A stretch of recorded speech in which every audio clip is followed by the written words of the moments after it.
el nombre del Padre, del Hijo y del Espíritu Santo. Amén. Gloria al Padre, y al Hijo, y al Espíritu Santo, como era en el principio, ahora y siempre, por los siglos de los siglos. Amén. Ave María Purísima, sin pecado concebida. San Ignacio de Loyola, ruega por nosotros. Queridos hermanos, les mando un saludo desde Jerusalén, muy cerca desde donde nuestro Señor murió y resucitó por nosotros. Aquí estoy en la Ciudad Vieja y los voy a tratar de ayudar para hacer este ejercicio que San Ignacio pone en la segunda semana y que llama las 3 maneras de humildad. Es un ejercicio espiritual dentro de los ejercicios y por lo tanto es oración. San Ignacio quiere que nos pongamos nuevamente delante de Dios y como un buen maestro nos hace repetir muchas de las cosas que ya hemos considerado, meditado, contemplado en este ejercicio de una manera muy particular. Debemos recordar que estamos en la segunda semana, en la cual San Ignacio comienza con la meditación del reino, que es, como dicen muchos autores, un nuevo principio y fundamento, un principio y fundamento actualizado. En la primera semana hemos visto cómo Dios llama a todos los hombres por la creación a que lo alaben, lo sirvan, se pongan a su servicio y de esa manera salvarse. Y en la segunda semana comienza con la meditación del reino, donde esa llamada de Dios se da a través de Jesucristo, el Verbo encarnado, que con su vida y con su ejemplo nos llama a todos a participar de su misión, a seguirlo, a imitarlo y a participar de la misión de la salvación de las almas. Y por eso que en esta segunda semana siempre tenemos que tener como punto de referencia en toda nuestra vida como cristianos, pero especialmente en estos momentos de los ejercicios, a Jesucristo, que como dice muy hermosamente San Charles de Foucault, Él es el modelo único al cual hay que seguir siempre, en el cual siempre tenemos que tratar de ver qué cosas debemos imitar de su vida para realmente darnos cuenta si estamos por buen camino, porque Él es el único camino. Recordemos que el fin de los ejercicios, como lo pone San Ignacio al comienzo, es, en primer lugar, vencernos a nosotros mismos. En segundo lugar, ordenar la vida. Y en tercer lugar, sin dejarnos llevar por ningún afecto desordenado, ningún amor desordenado. Este segundo aspecto de ordenar la vida implica que tenemos que tomar decisiones, elecciones. No hacemos ejercicios para seguir como estábamos, sino para avanzar en el conocimiento y en el amor de Jesucristo.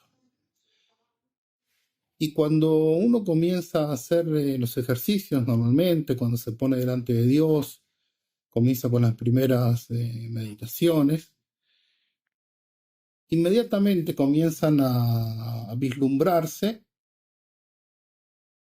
cosas que tengo que cambiar.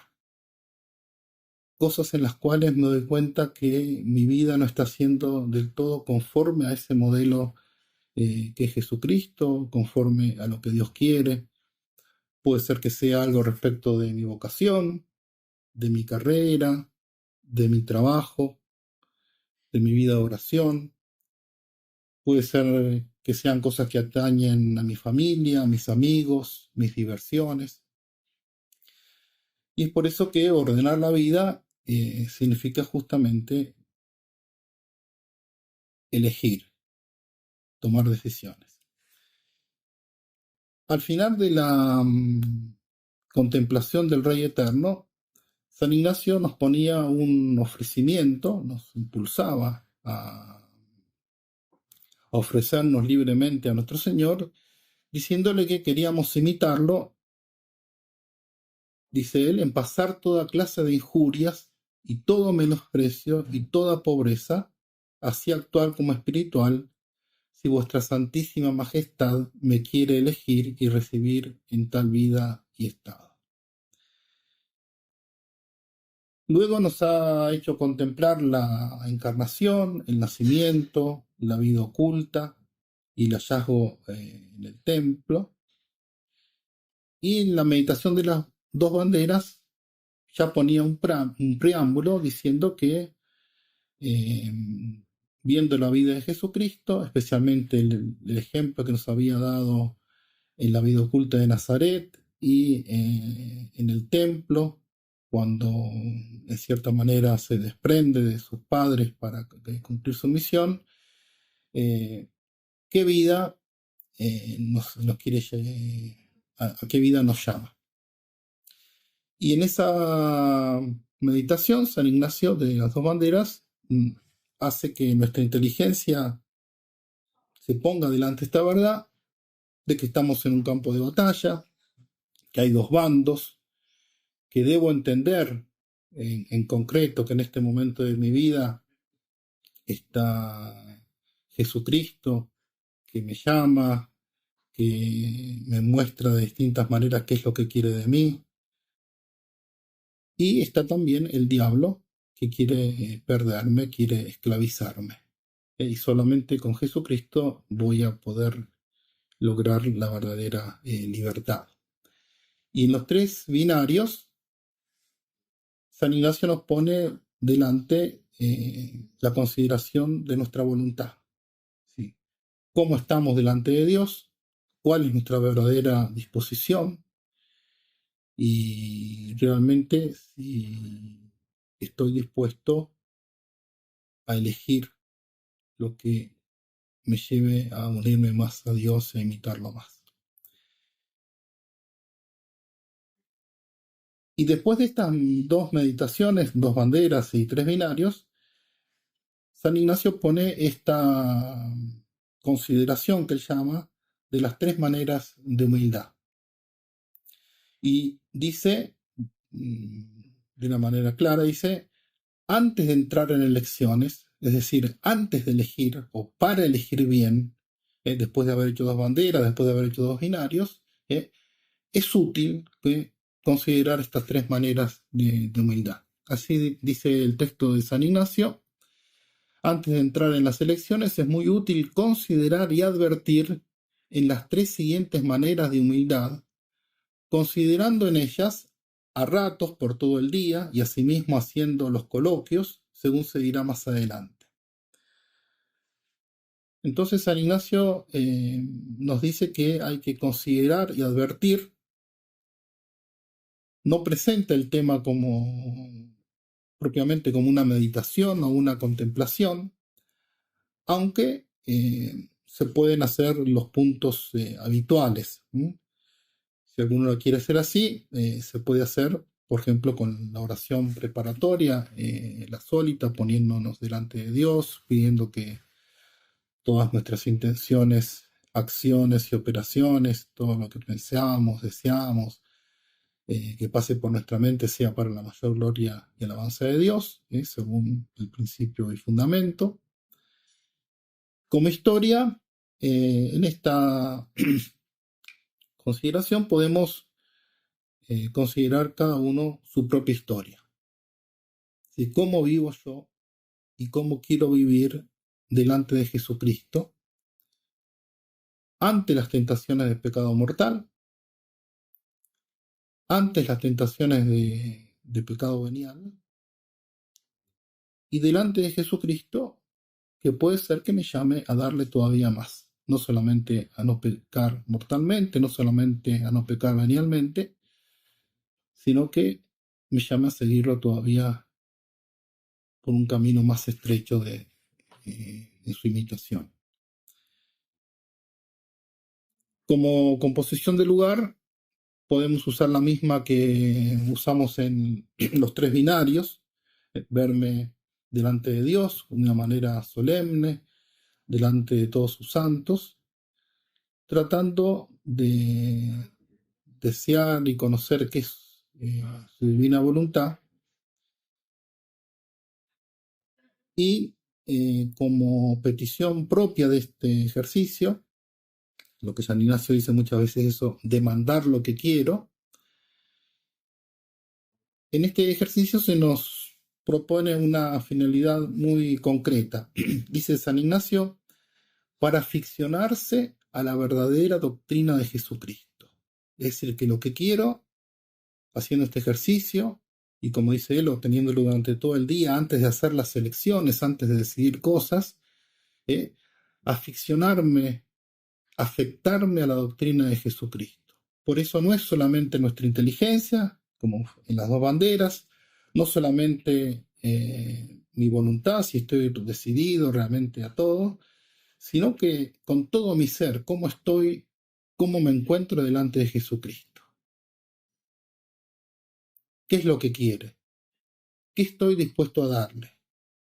¿Qué estoy dispuesto a sacrificar? ¿Hasta qué punto soy realmente humilde en el sentido ignaciano? ¿O en qué grado o de qué manera soy humilde si es que lo soy? Debemos recordar que Jesucristo es quien nos da ejemplo de perfecta humildad. Por eso él dice en el Evangelio, esa frase que todos nosotros conocemos y rezamos, ¿no? Aprended de mí que soy manso y humilde de corazón. Por eso, en este ejercicio hay que pedir constantemente tener un corazón humilde, tener un corazón como el de Jesucristo. Aprender de Jesucristo que me enseñó el camino de la humildad. Y ese camino que nos enseña nuestro Señor, nos lo enseñó desde el comienzo de su vida, desde la encarnación. Hay un texto muy hermoso de San Carlos de Foucault que nos puede ayudar, en el cual él relaciona de manera especial la humildad con la encarnación y cómo esa humildad que se ve en la encarnación continúa hasta el final de su vida. Dice San Carlos de Foucault, la encarnación tiene su raíz en la bondad de Dios. Pero una cosa aparece primeramente tan maravillosa, brillante y asombrosa que brilla como un signo deslumbrador. Es la humildad infinita que encierra tal misterio. Dios, al ser Dios, el ser, el infinito, lo perfecto, el creador, el omnipotente, inmenso, soberano y señor de todo, haciéndose hombre, uniéndose a un alma y a un cuerpo humano, y apareciendo sobre la tierra como un hombre y el último de los hombres. Por lo tanto, es la humildad infinita que encierra este misterio, Jesús que se hace el último de los hombres. Y continúa San Carlos de Foucault, dice, y como él venía a la tierra para rescatarnos, enseñarnos y hacerse conocer y amar, ha tenido a bien darnos, desde su entrada en este mundo y durante toda su vida, esta lección del desprecio de las grandezas humanas, del deshacimiento completo de la estimación de los hombres. Ha nacido, vivido y muerto en la más profunda aflicción y los últimos oprobios, habiendo escogido una vez para siempre, de tal manera, el último puesto, que nadie ha podido estar más bajo que él. Y por eso Jesús eligió el último puesto, que nadie se lo puede quitar.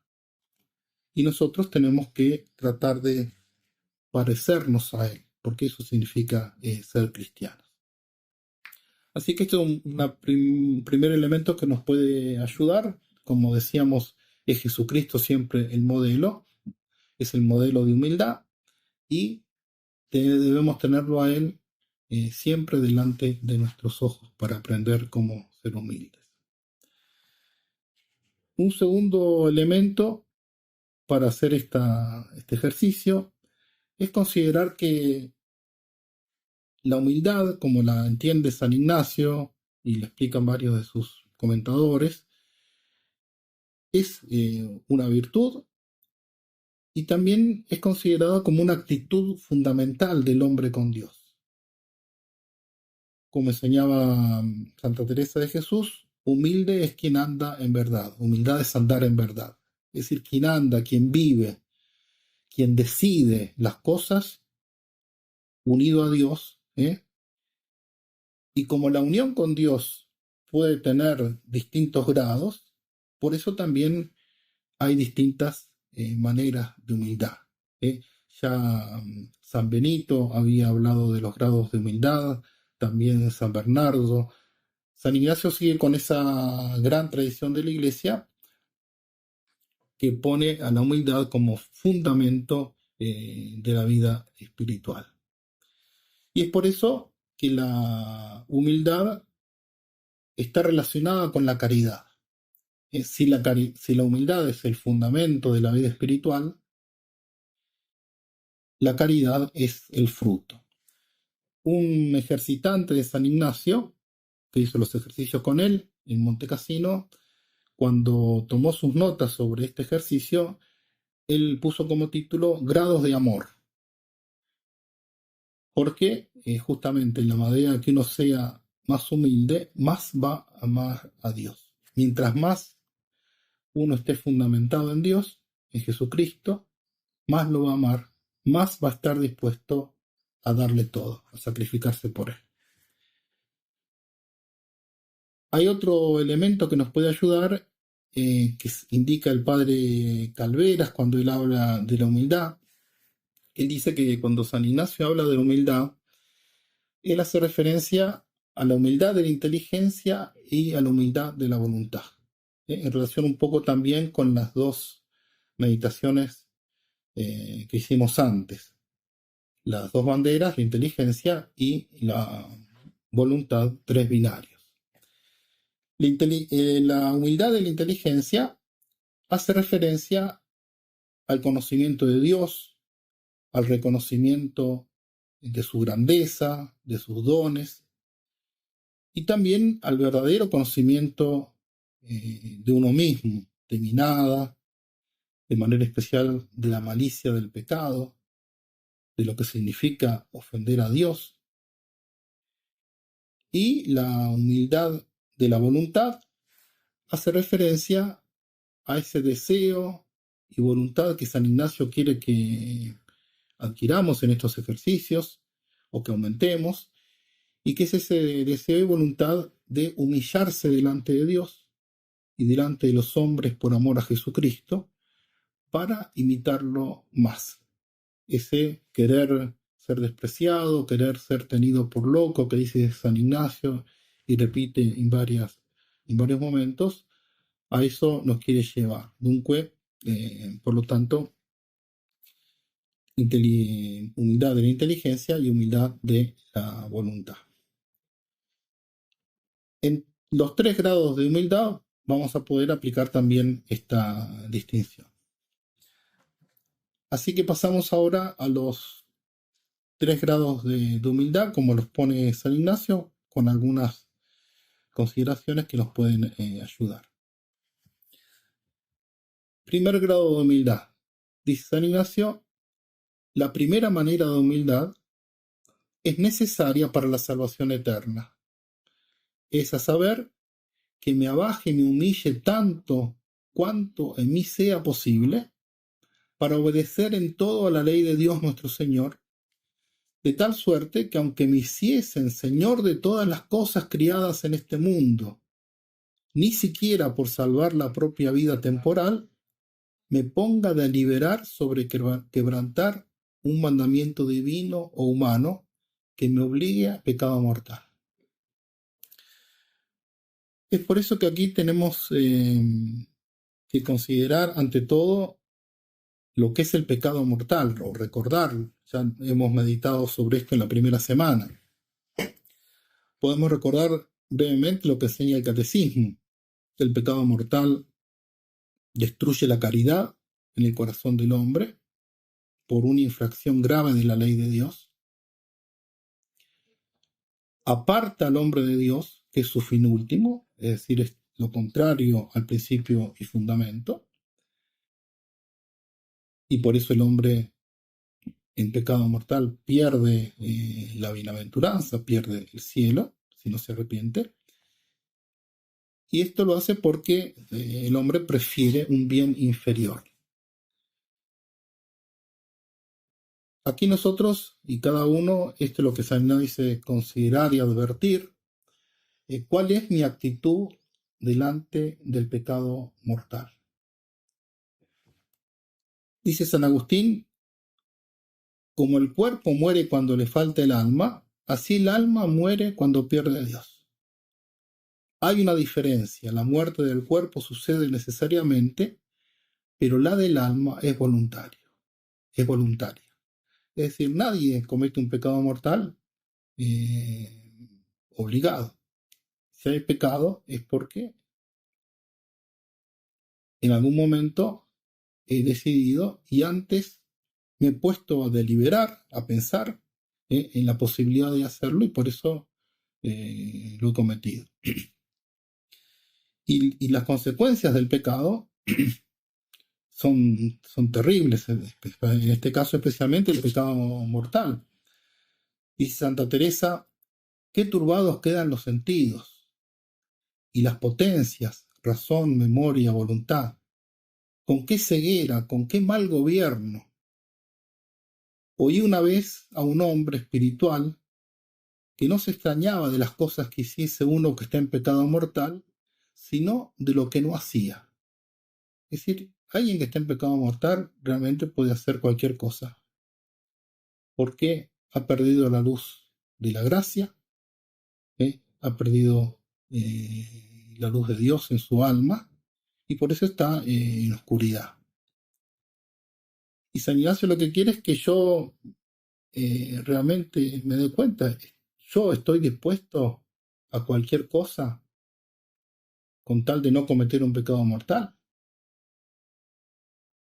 Y ahí es donde cada uno tiene que ver, por eso esta consideración, este diálogo en las cosas que tiene que decidir, en los ejercicios. Algunos tienen que decidir cosas con firmeza en algo que respecta al pecado mortal. Si tengo un trabajo, si tengo una amistad, si tengo una diversión que me conduce al pecado, tengo que cortarlo definitivamente. No puedo ponerme a pensar, bueno, esto lo dejo entre paréntesis, vamos a ver. Si no tengo esa disposición, estoy en peligro de perderme, ¿no? Y es por eso que dice de San Ignacio que esta primera humildad, que es la que por nada del mundo, por ningún bien o por ningún mal que pueda sufrir, incluso la muerte, debo hacer un pecado mortal, me tiene que llevar justamente, si no la tengo, a pedirle a Dios tener esta disposición. Y aquí también tenemos que considerar no solamente el mal que nos hacemos cuando pecamos mortalmente o si no tenemos esta disposición, sino el mal que hacemos a los demás. Por eso que decía Santa Teresa, qué ceguera, qué mal gobierno, dice la santa. Pensemos, un sacerdote en pecado mortal, ¿cómo va a aconsejar? Un padre o una madre de familia, ¿cómo van a decidir bien? El jefe de una empresa, un maestro, un amigo a otro amigo, un estudiante. El alma en pecado, la persona en pecado, está disminuida en sus fuerzas para justamente vivir la vida cristiana, la vida de la gracia y salvarse. Así que este es el primer grado de humildad que nos presenta San Ignacio, que tenemos que considerar, advertir y tratar de ver en qué situación estoy, porque en los ejercicios tengo que ordenarme, tengo que decidir. Y si no, tengo que pedirle a Dios justamente que me dé esta voluntad, al menos del primer grado de humildad.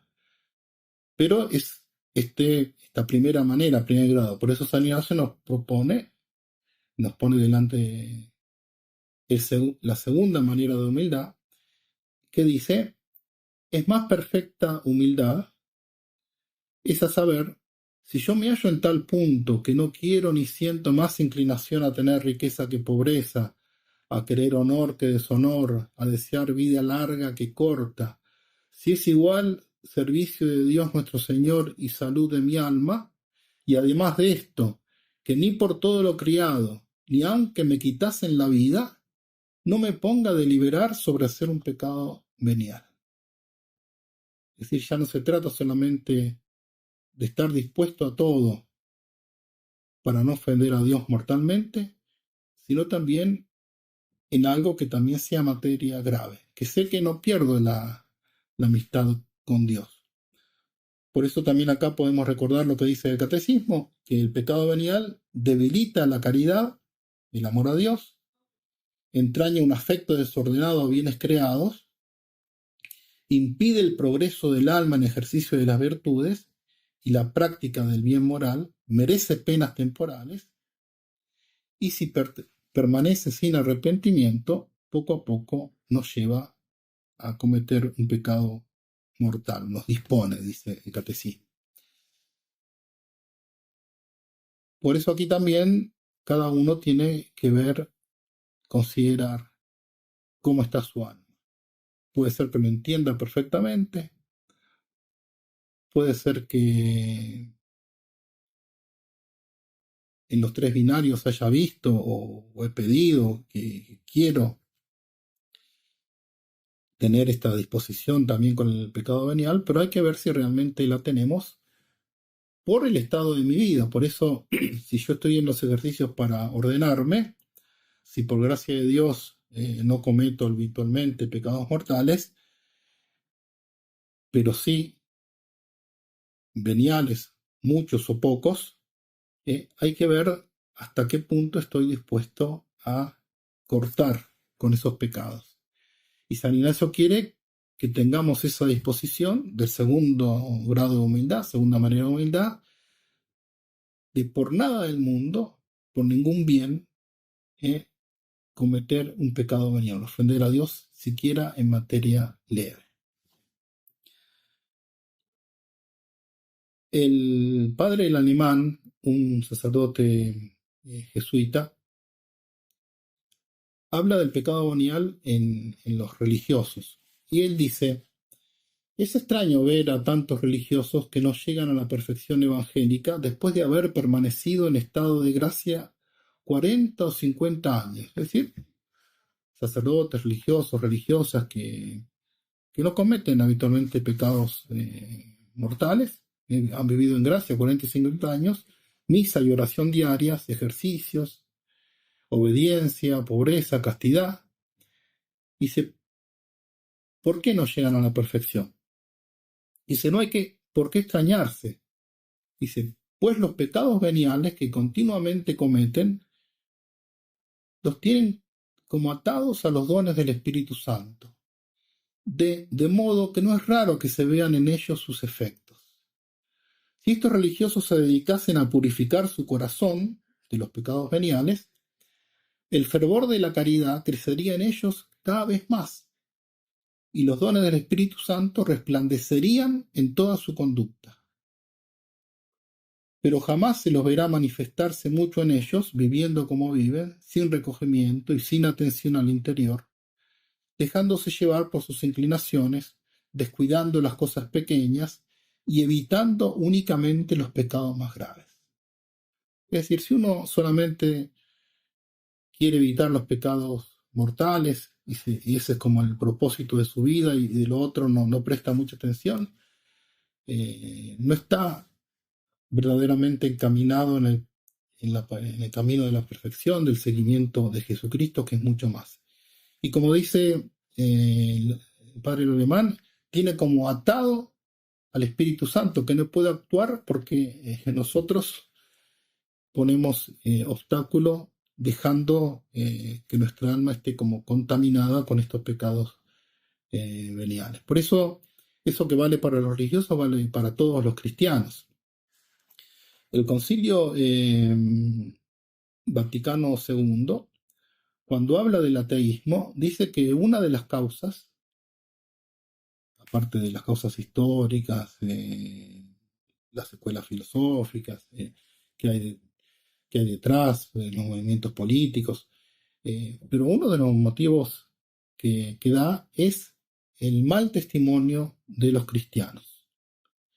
Por eso también aquí podemos aplicar lo que decíamos respecto al pecado mortal. ¿Cuánto mal hace un religioso o un sacerdote o un laico que está en pecado mortal porque no tiene luz? También el que está en pecado venial, el que no trabaja para purificarse, para erradicar el pecado venial, puede hacer mucho mal a los que los rodean. Por eso podemos pensar, por ejemplo, cuánto bien podría ser o puede hacer un buen comerciante, alguien que lleva bien los negocios, con justicia, con caridad, cristianamente, un buen político, un buen maestro, un buen padre de familia. ¿Cuántas veces un religioso o una religiosa alejan a personas por el mal carácter? O un profesor produce escándalo en los alumnos al tener preferencias o al no preparar bien las clases, o un esposo hace mal también a su familia, no preocupándose por sus hijos o por sus padres, o un empleado que da mal testimonio con sus retrasos, con su desorden, ¿no? En cualquier ámbito. Esas cosas en las cuales nosotros no trabajamos y no purificamos pueden producir mucho mal también en las personas. Por eso el pecado es una falta de amor a Dios, y por lo tanto quien no ama a Dios y también no se preocupa en ofenderlo levemente es porque tampoco tiene una humildad perfecta, y también de amor al prójimo, porque estando en una amistad también débil con Dios, tampoco podré cumplir mi misión como cristiano de seguir a Cristo y de ayudarlo en la obra de la salvación. Pero bueno, por eso tenemos que pedir cada uno su ámbito, pedir la gracia de tener esa disposición de la inteligencia, darme cuenta de lo malo que es el pecado mortal, porque debilita mi amistad con Dios, eh, de lo malo que es también si mi voluntad no está dispuesta a luchar contra Él, y por eso si veo cosas en mi vida que no quiero cambiar, pedir la gracia, y para eso los coloquios que San Ignacio pide, pedirle a Dios, tener esa disposición, querer no ofenderlo ni siquiera con un pecado venial, porque así me podré disponer a la tercera manera de humildad, que es la que pone San Ignacio, y que él dice que es humildad perfectísima, y ese saber incluyendo la primera y la segunda, es decir, no puedo tener esta tercera manera de humildad si no tengo la primera y la segunda. Cuando sea igual la alabanza y gloria de la Divina Majestad, es decir, en un estado de indiferencia, sin embargo, quiero y elijo pobreza con Cristo pobre más que riqueza, oprobios con Cristo lleno de ellos más que honores, y deseo de ser estimado y vano y loco por Cristo, que primero fue tenido por tal, más que por sabio y prudente en este mundo. Por eso esto tiene que ver también con los 3 grados que San Ignacio ponía al final de la meditación de las 2 banderas, aquello que nos llama Cristo. San Ignacio nos dice, Cristo nos llama a esto, Cristo te llama a esto. Él quiere que uno tenga al menos pobreza espiritual, y si no actual, que no busque los honores, que por eso esté dispuesto a sufrir oprobios y menosprecios, hasta el punto de ser considerado vano y loco por Cristo, y que decía San Ignacio en las dos banderas, que eso nos lleva a la humildad y de allí a todas las virtudes. Aquí también, si realmente nosotros queremos alcanzar la santidad, seguir a Jesucristo, ese modelo único, tenemos que tener o querer tener esa disposición.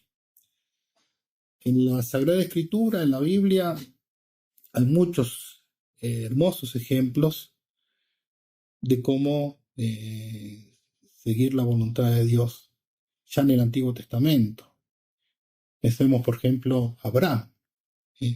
Dejó su patria, su tierra, confiando en Dios. Lo tendrían por un loco, ciertamente, perdiendo muchas cosas, esperando un hijo, el hijo de la promesa, a pesar de su vejez. Moisés, guiando al pueblo elegido, había sido condenado a muerte, vuelve a Egipto, se presenta ante el faraón. Ruth, que vuelve, viene a una tierra que ella no conocía, acompañando a su nuera, Noemí, y fue ancestro de nuestro Señor. San José, cuidando la Sagrada Familia, y los apóstoles, con todas sus debilidades, pero estaban dispuestos. San Pedro dice, vayamos y muramos con él. Y a pesar de haber caído en la traición por temor, sin embargo, después dio muestras de realmente querer amar a Jesucristo. Y es por eso que tenemos que aprender de los santos que este tercer grado de humildad, esta tercera manera de humildad, es posible. Pues eso no es una habilidad. Y cada uno tiene que ver en su vida de qué manera yo, en mi estado, puedo alcanzar esa perfección a la que Jesucristo me llama. No a todos los llama a la pobreza actual, porque el que tiene una familia, una empresa, pero todos tenemos que estar dispuestos, si Jesucristo nos llama a sufrir cualquier cosa para no cometer un pecado mortal, para no cometer un pecado venial, y si en algún momento nos llama algo más, también no cerrar la puerta a Jesucristo. Como decía, esto es lo que nos enseñan los santos. Aquí también hay un texto muy hermoso de San Carlos de Foucauld. Él, contemplando ese ejemplo de Jesucristo, de su humildad extrema, dice que él también decidió lo mismo para él. Y dice así, dice, para mí, buscar siempre el último de los últimos puestos, para ser también pequeño como mi maestro, para estar con él, marchar tras él, paso a paso, como fiel criado, fiel discípulo. En consecuencia, organizar mi vida para ser el último, el más despreciado de los hombres, para pasarlo como mi maestro, mi señor, mi hermano, mi esposo, que ha sido la abyección del pueblo y el oprobio de la tierra, un gusano y no un hombre, como el texto de Isaías. Ven como dice él, organizar mi vida, por eso esto tiene que ver, lo que pone San Ignacio, antes de hacer las elecciones, antes de elegir, antes de decidir cómo voy a seguir, ponerme delante el ejemplo de Jesucristo. San Carlos de Foucauld dice, yo para mí elijo esto, voy a organizar mi vida siguiendo el ejemplo de Jesucristo, porque él vivió así, yo quiero vivir como él. Y continúa, dice, vivir dentro de la pobreza, la abyección, el sufrimiento, la soledad, el abandono, para vivir en la vida con mi maestro y mi hermano, mi esposo, mi Dios, que ha vivido así toda su vida y me da tal ejemplo desde su nacimiento. Esta es una idea que él tiene mucho en sus escritos, como Cristo desde su nacimiento hasta el fin de su vida nos mostró ese descender ese abajarse, esa humillación, y por eso Jesús es maestro de humildad. Y en estas consideraciones que nos pone San Ignacio, justamente debemos querer, desear imitar a nuestro Señor. En esta segunda semana estamos contemplando los misterios de Cristo, y cada misterio que contemplamos, en cada misterio podemos también ver de qué manera Cristo nos enseña la humildad para entender, la humildad de la inteligencia. Cristo nos llama, nos mueve a ser más humildes, y para que en toda mi vida realmente pueda ser un ejemplo, un ejemplo de Jesucristo. Y San Ignacio nos pone al final terminar con un coloquio como el de los tres binarios, pidiendo, dice, que me quiere elegir esta tercera y mayor y mejor humildad para imitar y servirle más, si fuera para mayor servicio y alabanza de su divina majestad. Por eso acá siempre los ejercicios son personales, cada uno tiene que ver según su estado de vida, según su situación concreta, pero debemos desear con toda el alma unirnos a Jesucristo, seguir a Jesucristo. Él es nuestro maestro, Él es nuestra guía, como dice muy hermosamente San Carlos de Foucault: mi maestro, mi Señor, mi hermano, mi esposo. Pidámosle a la Santísima Virgen la gracia de poder continuar estos ejercicios muy unidos a Dios, que nos ayuden a vivir este último tiempo de Cuaresma y la Semana Santa que se acerca, para también nosotros festejar la Pascua, pasar del pecado a la vida de la gracia, dejando atrás realmente todo aquello que nos aparte de Dios, y unirnos totalmente a nuestro Señor, que por nosotros se entrega a la pasión. Gloria al Padre, y al Hijo, y al Espíritu Santo, como era en el principio, ahora y siempre, por los siglos de los siglos. Amén. Padre, del Hijo, del Espíritu Santo.